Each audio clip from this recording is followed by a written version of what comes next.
From the JAMA Network, this is JAMA Surgery Author Interviews.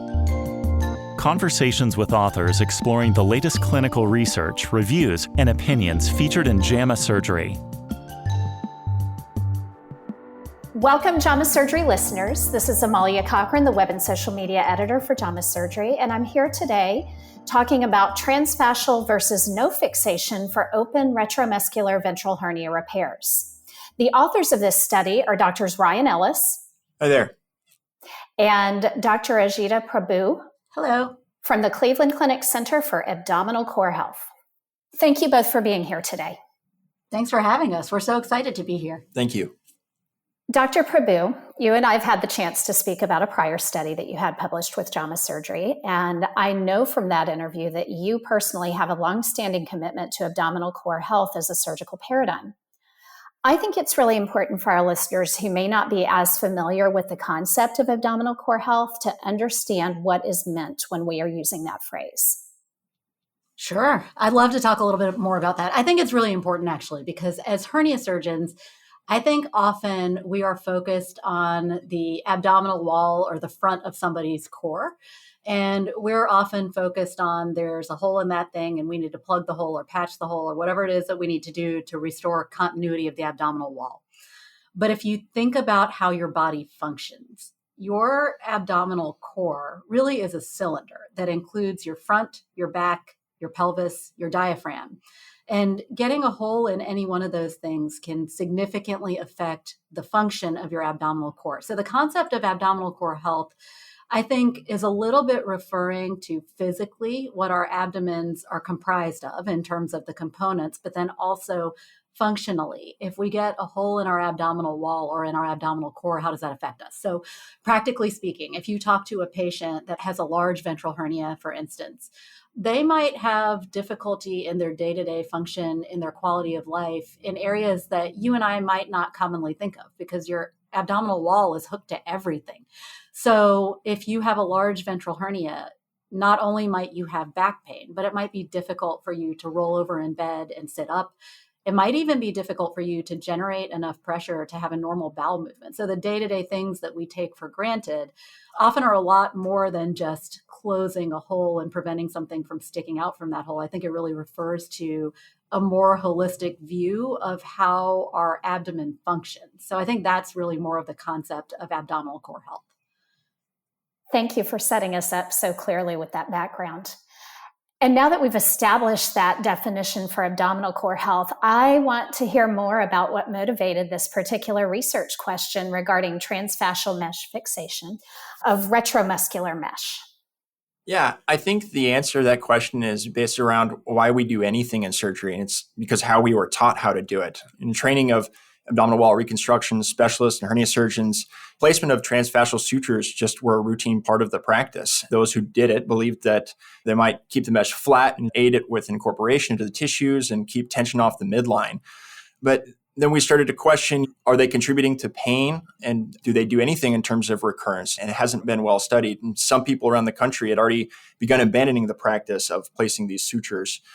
Clinical research is great, and that's how we can question our mentors and our heroes in a great format and start to test and put data behind certain questions we have and why we do it. I really appreciate what you're saying there about the idea of driving clinical care forward and thinking differently about how we're doing things. And it struck me that you all used a non-inferiority setup for your trial. And I personally really like them for precisely the reason you're talking about, that they really do help advance clinical care. Tell me more about your decision to design this as a non-inferiority study. Well, I'll start off by saying that actually our initial focus was pain. These are patients we see in clinic after these surgeries, and they point out areas that seem to correlate with where these transfascial sutures were placed and led us to believe that maybe these sutures were contributing to pain after surgery. And this would lead us to design a superiority trial where not placing these sutures would be superior to placing them in terms of pain. But even if the pain was better in a no fixation group, we thought about what would that mean if this patient develops a recurrence, and what did we really win in the long run? So we shifted our focus to hernia recurrence and came about this idea and asked ourselves, well, if abandoning the sutures doesn't have to be better, what does it mean in terms of recurrence? And it just has to not be worse.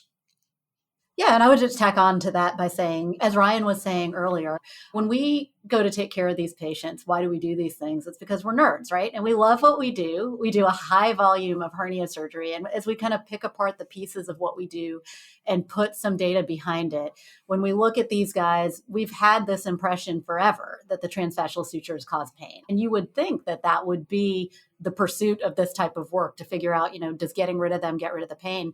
But if you were a patient and you were undergoing a gigantic operation and it would take you 6 to 8 weeks to recover from that thing, even if you had a little bit less pain, if you got an early hernia recurrence within the first month or the first year even, would you really feel like you won anything by losing those transfascial sutures? Clearly not. And so when we set out to look at it from a non-inferiority standpoint, we said, okay, yes, we want to look at pain as a secondary outcome. And hernia recurrence shouldn't be different. If we are going to abandon this intervention, then we got to make sure that the patients don't do worse with it from a hernia recurrence standpoint. So that's why we picked non-inferiority. I wanted to ask if there were any particular challenges in conducting this study, and just to help you all think about one thing in particular that crossed my mind. I noted that your enrollment dates were inclusive of the early days of the COVID-19 pandemic. And so I'm wondering if that had any impact on how enrollment or follow-up went for you all. That is a great question, because we did enroll a decent number of patients during the COVID-19 pandemic. And I would say, to answer your first question in terms of challenges, I think we all know enrolling patients and following them for randomized controlled trials can be really sticky, and it can be very difficult to not only keep the patients in terms of follow-up, but to have complete data sets. For us, we've been fortunate as a group that over time we've developed a structure or framework to do registry-based randomized controlled trials. And what that means is it takes a lot of the extra overhead work and the bureaucratic work out of it by making the studies pragmatic. So in other words, as we were taking care of these patients, we documented their preoperative, perioperative, operative details. All of the granular data on those patients were recorded in the ACHQC, or the Abdominal Core Health Quality Collaborative, that we've all participated in for years. And that's a routine part of our practice. So whether a patient is in a trial or not, we routinely enter their information into that registry. And then for our patient-reported outcomes and quality of life outcomes, those are the tools that we routinely use in our practice. And again, they're embedded within our registry. So the amount of work specifically related to the trial, including postoperative follow-up, all was pragmatic in terms of following our routine everyday practice for a standard abdominal wall reconstruction patient. So there was nothing additional there. The only thing that we had to add on to it was the surgeons will screen and consent patients in our own clinics. And honestly, I think that's a really efficient way to do it. So we're generally not waiting for research personnel to come over and take care of that for us. We just do it while we're there. So that's the one little piece that was a little bit of extra work. And of course, talking to the patients about the trials. But outside of that, we've been fortunate to have our system kind of down so that we can run these registry-based trials in that way. And then in hernia land, a lot of these patients who are undergoing these operations during the COVID-19 pandemic had symptomatic hernias. So they would have either a rapidly enlarging hernia or an escalating series of obstructive events, for instance, that suggested that these patients were on their way to having trouble from their hernias. And so just picking a patient population that tends to be fairly symptomatic allowed us to continue to recruit and enroll during the pandemic. A finding from your study that I really want to highlight to our listeners was the frequency at which no fixation patients perceived that they had fixation sutures present. I thought that was fascinating. Can you talk for just a moment about why this was an important question to ask them? Sure.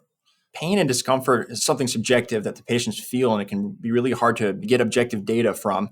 So in fact, we have 2 different measures of pain to try to help quantify this. And the ventral hernia, these abdominal wall reconstructions, are painful surgeries at baseline, large midline hernias, dissection through muscle, and patients can experience pain after these surgeries, of course. So we wanted to try to elucidate and parse out what exactly, if they might be feeling pain specifically with regards to the placement of these sutures. So by asking these patients, do you feel or do you think you received the sutures, was our way of really identifying if the fixation itself was causing or had a contribution to pain. And there was no significant difference among the two groups, and they were unable to accurately identify whether they received sutures or not. What finding was the most surprising to the two of you once you analyzed the data? For me, it was definitely the finding of no significant difference in pain between the two groups. Seeing these patients in clinic, I definitely assumed that once we abandoned transfascial fixation, we wouldn't have people complaining or believing that they still had pain from the fixation itself. And really, there was no significant difference. I would say the same thing. I think that when we were initially designing this, as we were discussing earlier, we thought about pain being the driving factor to do the study to begin with. And then come to find out, these transfascial sutures don't seem to be the cause of the pain that the patients are complaining of after surgery. I think that was a pleasant but unexpected surprise for us. Have you changed your clinical practice or your decision-making discussions with patients as a result of your findings? I'm really wondering about that too. Absolutely.